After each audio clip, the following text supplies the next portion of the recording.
selamat pagi semuanya. Nah, hari ini bertemu dengan saya, Miss Leka. Untuk pertemuan pertama ini kita masih belum bisa tatap muka ya, hanya bisa ya ketemunya melalui visual, melalui virtual, hanya bisa mendengarkan suaranya dari sebuah video pembelajaran dan juga hanya bisa ketemu tatap mukanya melalui Zoom meeting ataupun juga menggunakan Google Meet. Oke. Tapi Miss berharap kalian semuanya eh, tetap jaga kesehatan, selalu diberi keberkahan, diberi keselamatan, diberi kesehatan yang melimpah oleh Tuhan Yang Maha Esa. Nah, pada video pembelajaran hari ini untuk kelas 10 kita akan belajar tentang hakikat ilmu kimia atau peranan ilmu kimia dalam berbagai bidang. Nah, di sini Miss akan menjelaskan sama kalian, itu ada beberapa poinnya. Yang pertama adalah tentang hakikat ilmu kimia. Sebenarnya apa sih itu ilmu kimia? Terus gimana sih peranan ilmu kimia ini dalam kehidupan? Serta langkah-langkah dalam metode ilmiah ya. Nanti juga Miss akan selipkan tentang alat-alat laboratorium dan juga keselamatan kerja di laboratorium. Oke? Oke, nah yang pertama yang mau kita pelajari itu adalah sebelum kita masuk ke pembelajaran, kalian harus tahu dulu tujuan pembelajaran kita untuk mempelajari hakikat ilmu kimia itu apa. Ya, jadi diharapkan setelah mempelajari materi ini, Miss berharap peserta didik semuanya atau anak-anak Miss semuanya bisa mampu memahami ilmu kimia dan juga peranannya. Terus yang kedua, bisa memahami karakteristik dari ilmu kimia. Dan yang ketiga adalah menerapkan prinsip-prinsip metode ilmiah untuk memahami fenomena kimia di sekitarnya. Oke. Dan yang terakhir adalah untuk menggunakan peralatan di laboratorium secara tepat. Jadi kita tidak boleh asal menggunakan alat di laboratorium karena beda alat, beda fungsinya. Oke ya. Nah, pernahkah kalian melihat ini di rumah? Pasti banyak sekali ini di rumah ya. Punya kalian, punya adik, punya orang tua. Nah, ini di rumah sangat-sangat gampang ditemui. Nah, oke. Miss keliru nih. Nah, pernah nggak sih kalian memperhatikan komposisi dari produk mandi yang kalian gunakan? Pernah nggak sih iseng lagi mandi gitu kan, lagi nunggu-nunggu air panasnya, ya, terus ngelihat gitu komposisinya, ngelihat gitu ya apa saja yang terdapat dalam produk yang kalian gunakan. Nah, begitu juga dengan yang peralatan rumah tangganya ini. Oh, ada obat nyamuk ya, ada desinfektan, ada apa sih namanya, pembasmi kuman dan segala macamnya. Nah, pernah nggak sih sedikit penasaran dengan komposisi yang terdapat dalam produk tersebut? Nah, ternyata ini contohkan di sini adalah sabun cuci muka ya, facial foam gitu. Nah, di sini semuanya coba kalian perhatikan yang ini adalah zat-zat kimia semuanya. Lauric acid, myristic acid, terus juga ada glycol bisterat, terus juga di sini untuk yang Nivea ini, nah tuh komposisinya nih ya. Nah, ini semua itu adalah bahan dari kimia. Semuanya mengandung zat kimia. Oke. Jadi apa sih ilmu kimia itu? Nah, jadi ilmu kimia itu adalah ilmu yang belajar tentang susunan, struktur, sifat, perubahan materi, serta energi yang menyertai perubahan tersebut. Nah, jadi bagaimana struktur dari asam asetat misalnya itu dipelajari di kimia. Bagaimana perubahan materi dari suatu benda, bagaimana perubahan materi dari suatu larutan. Nah, itu termasuk dalam termasuk dalam ilmu kimia. Oke. Jadi hakikat ilmu kimia itu sendiri adalah bahwa benda itu bisa mengalami perubahan bentuk ya, maupun susunan partikelnya menjadi bentuk yang lain sehingga terjadi deformasi, perubahan letak susunan, dan ini akan mempengaruhi sifat-sifat yang berbeda dengan wujud yang semula. Jadi kalau misalnya di fisika kalian belajar tentang perubahan benda, tapi perubahannya itu seperti gini. daripada jadi cair itu disebut dengan mencair. Nah, kalau seandainya di kimia perubahan bendanya itu adalah misalkan kita mereaksikan zat A dengan zat B, ternyata terjadi zat C. Nah, sifatnya zat A itu adalah seperti ini, sifat zat B adalah seperti ini. Saat kita campurkan, sifatnya akan berbeda. Ya, itu yang dimaksud dengan hakikat ilmu kimia. Oke, lalu manfaat dari belajar ilmu kimia itu apa? Banyak sekali manfaat yang bisa kita pelajari dalam belajar ilmu kimia. Yang pertama, kita akan lebih paham terhadap alam sekitar dan berbagai proses yang berlangsung di dalamnya. Ya. Terus yang kedua adalah kita bisa mengubah bahan alam menjadi produk yang berguna untuk memenuhi kebutuhan kita. Jadi banyak sekali bahan-bahan alam yang bisa kita gunakan untuk memenuhi kebutuhan kita yang mengandung bahan kimia. Pernah nggak kalian sakit terus orang tua cari bahan yang ada di rumah, misalnya kayak kita nih sakit sekarang di zaman pandemi aja deh contohnya, itu banyak sekali berseliweran ya di TV, di feed Instagram kita, terus ataupun di YouTube sering kita dengar minum air rebusan jahe atau mengkonsumsi yang hangat-hangat dan jahe merah. Dan itu kan adalah bahan alam yang bisa kita gunakan. Ternyata kenapa sih jahe itu bisa digunakan untuk menambah daya tahan tubuh? Karena dalam jahe itu terdapat bahan kimia yang di situ adalah untuk si flavonoidnya itu bisa membantu kita untuk meningkatkan daya tahan tubuh. Oke, lanjut. Nah, lalu hubungan ilmu kimia dengan pengetahuan ilmu lain itu di mana saja? Nah, jadi ilmu kimia itu punya peranan di berbagai bidang, banyak sekali bidangnya. Ada dalam bidang kedokteran, ada di bidang neurologi, psikologi, paleontologi, geologi, fisika, kosmologi, dan masih banyak sekali hubungan ilmu kimia dengan ilmu pengetahuan lain. Jadi, setiap ilmu yang kita pelajari itu punya hubungan dengan ilmu lain. Oke. Nah, ini adalah berbagai perkembangan ilmu kimia. Yang pertama itu adalah sekitar tahun 3500 sebelum Masehi, peradaban Mesir sudah mempraktikkan reaksi kimia. Nah, terus juga sekitar abad keempat sebelum Masehi, para filsuf Yunani juga mencoba memahami hakikat ilmu materi. Terus pada abad pertengahan itu sekitar tahun 500 sampai 1600, nama ilmu kimia sendiri lahir yang berasal dari bahasa Arab yang artinya adalah alkimia, yang artinya perubahan materi. Jadi ilmu kimia ini lahirnya dari bahasa Arab ya. Terus yang ini sekarang adalah kimia modern, lahir pada abad 18. Sekarang kita berada pada abad 20 ya. Pada tahun 1803 itu John Dalton mengajukan teori atom yang pertama. Nah, ini mau kita pelajari nanti setelah dari hakikat ilmu kimia. Nanti kita akan belajar tentang perkembangan atom-atom. Ini yang pertama mengungkapkan tentang teori atom itu adalah si Dalton. Ya, yang berani mengungkapkan teori atom itu adalah si Dalton. Tapi sebelum Dalton masih ada, cuma dia nggak berani mengungkapkan. Ya, lanjut. Apa sih peranan ilmu kimia dalam bidang kehidupan? Kalau tadi Miss udah kasih tahu sama kalian bahwa ilmu kimia itu punya hubungan dengan bidang ilmu lain. Nah, ini Miss contohkan sama kalian peranan ilmu kimia dalam berbagai bidang kehidupan. Nah, yang pertama bidang pertanian. Yuk, kalau dalam bidang pertanian, kira-kira ilmu kimia itu berperannya dari apa? Kalau kalian masih belum connect apa perannya nih, Miss kasih gambarnya. Ini adalah gambar seorang bapak-bapak yang memberikan pupuk kepada tanamannya atau padi. Nah, ternyata di dalam pupuk yang digunakan oleh bapak-bapak petani itu adalah mengandung zat kimia. Oke, cuma zat kimianya, lalu Miss, kan zat kimia itu rata-rata berbahaya gitu Miss. Berarti makanan yang kita gunakan atau makanan yang kita konsumsi itu berbahaya dong karena mengandung zat kimia. Tidak selamanya zat kimia itu berbahaya. Ya, harus kalian tahu bahwa kehidupan kita itu di sekelilingnya itu mengandung bahan kimia. Udara yang kita hirup itu adalah oksigen. Zat kimia, rumus kimia adalah O2.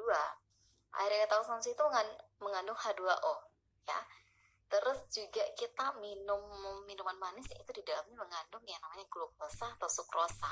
Itu juga zat kimia. Jadi tidak selamanya bahan kimia itu berbahaya. Oke? Jadi hilangkan mindset dari ataupun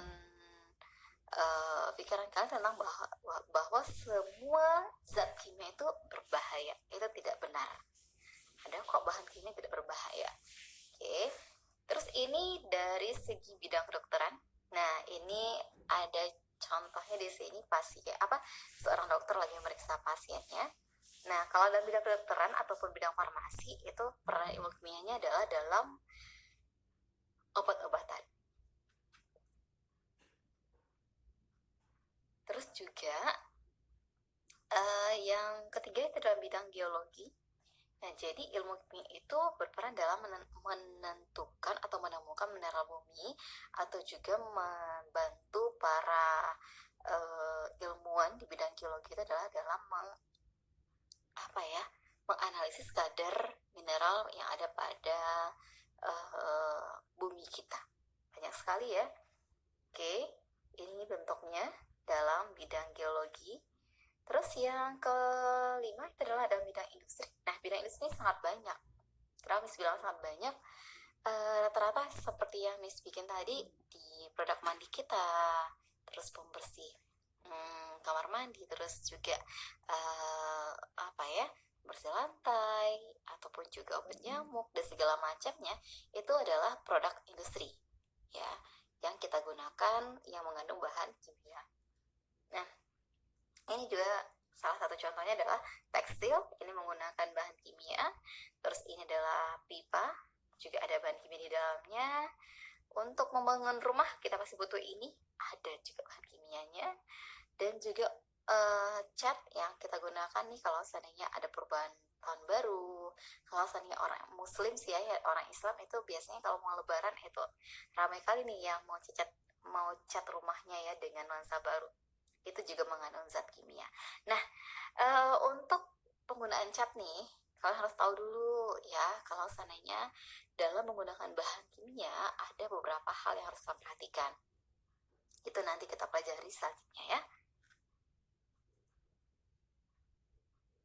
Lanjut, itu adalah bidang arkeologi. Dalam bidang arkeologi itu adalah untuk menentukan umur dari fosil. Terus dalam bidang kecantikan nih, ya, lipstick yang digunakan oleh mama, ya, Miss juga menggunakan bahan-bahan kosmetik ini. Parfum yang biasa kita gunakan itu juga mengandung zat kimia. Dan dalam ilmu kimia kita mempelajari juga tentang metode ilmiah. Maksud dari metode ilmiah itu adalah kita bisa melakukan sebuah eksperimen yang melibatkan langkah-langkah dalam metode ilmiah. Dan metode ilmiah sendiri itu kalian juga pelajari di mata pelajaran biologi dan juga fisika. Untuk langkah-langkahnya sama saja. Kalian harus rumuskan dulu masalahnya apa. Kalian harus tahu dulu masalahnya apa, terus kita melakukan observasi atau mencari data-data penunjangnya. Terus kita bisa merumuskan hipotesis. Terus kita melakukan eksperimen, terus melakukan analisis data. Setelah kita melakukan eksperimen, kita analisis datanya, dan yang terakhir adalah kita bisa menarik kesimpulan. Oke, lanjut. Nah, pengantar ke laboratorium. Sebelum kalian sebelum kalian melakukan sebuah eksperimen, kalian harus tahu dulu nih alat-alat yang kalian gunakan dalam laboratorium. Yang pertama itu adalah alat pengukur volume cairan. Nah, ini banyak nih, ada beberapa. Yang pertama adalah gelas kimia atau gelas beker, atau di sini fungsi dari gelas beker ini adalah untuk membuat larutan, ya, untuk melakukan mereaksikan zat di sini. Terus ini adalah gelas ukur. Ini fungsinya nanti untuk mengukur volume yang mau kita ambil. Terus ini adalah labu ukur, ini untuk bikin larutan.